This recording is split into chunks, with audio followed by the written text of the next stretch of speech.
This is Chapter 10 of Weeds in the Garden of Freedom by Deborah J. Reeves. All rights to both the books and presentation are reserved. Chapter 10, Choices. Aki looked at Colette again, and he spoke. Laura, it's possible that the rent might be slightly less than we advertised. Aki saw Laura's eyes narrow slightly. No, do not be nervous. This is what I was thinking. When I searched for a place here in Oxford, I intended to choose something with 2 bedrooms, so that there would be 2 roommates. We did not want Mary Claire to be all alone. She would take one room and the roommate would have the other.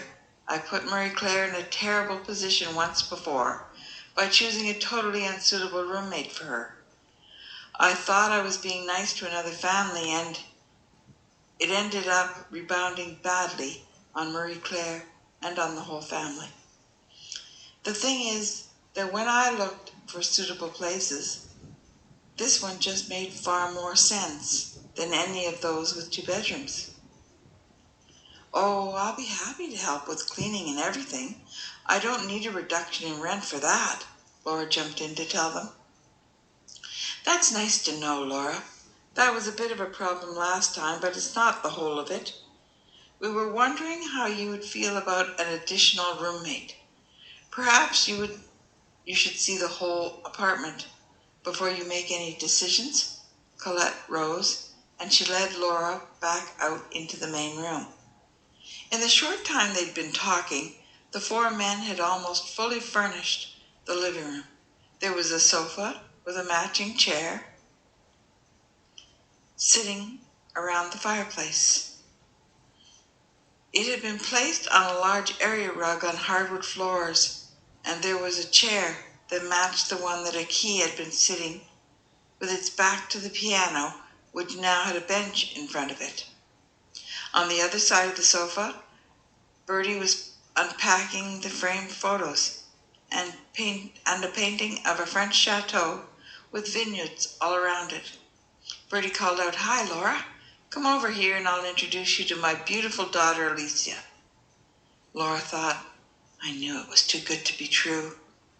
But she looked at the framed photo that he pointed to and said, "Well, I'm surprised. That is a very beautiful child. I was gathering up my best bedside manner to give you agreement with a fib, but I find that I have to affirm that the assessment is accurate." "Right answer," grumbled Oscar as he went by carrying another box into the washroom. Bertie looked at his father and he told Laura, "Okay, so he's overprotective of both my sister and my daughter. Don't worry about it. He'll be the same toward you when he finally gets it. Oh, and by the way, engineers specialize in accurate assessments of the facts." He chuckled. Oscar, Bertie, and the moving men left the apartment again, and Colette showed Laura the other bedrooms, the washroom they would share, and then she went through the main room and into the kitchen. Aki came into the kitchen in time to hear Laura say, "What a bright and sunny room.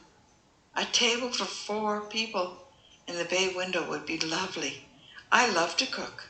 I even do dishes," she chuckled. "So does Sun Lin. She's the girl that I thought might want to take the other bedroom.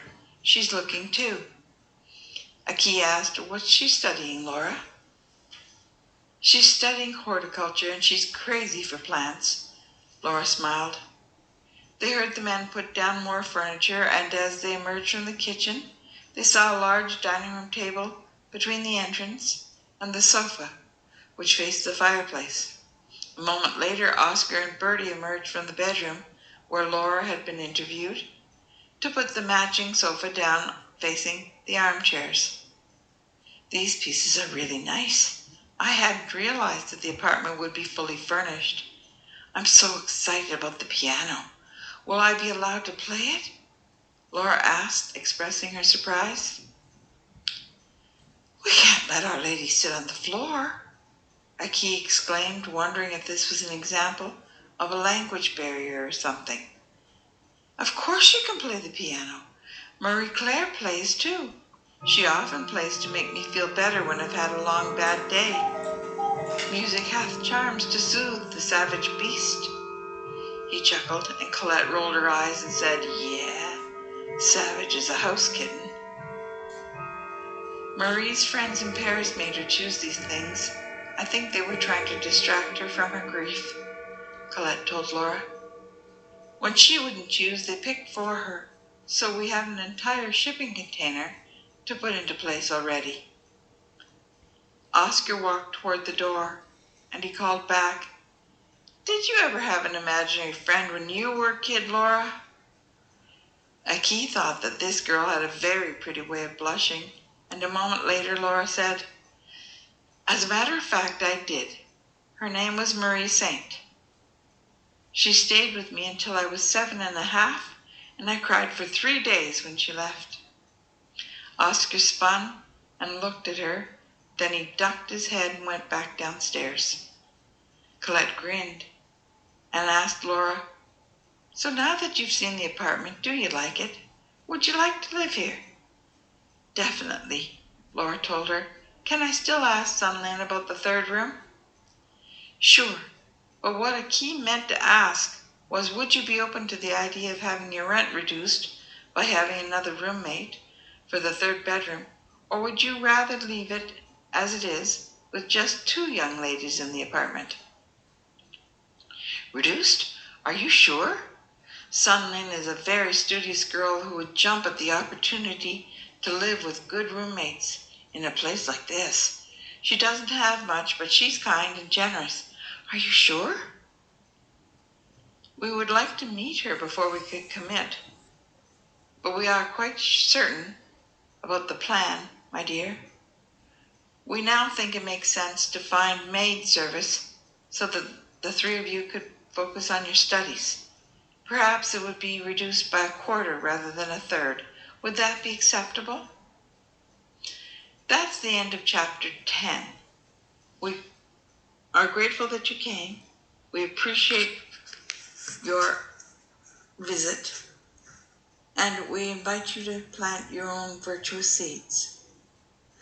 Now, you're going to have 2 options here. The next posting that we're going to do is going to be sort of a summary chapter that I plan to do after about every 10 chapters. If you want to skip that, you're more than welcome. The following chapter will be chapter 11, and that's called The British Throne.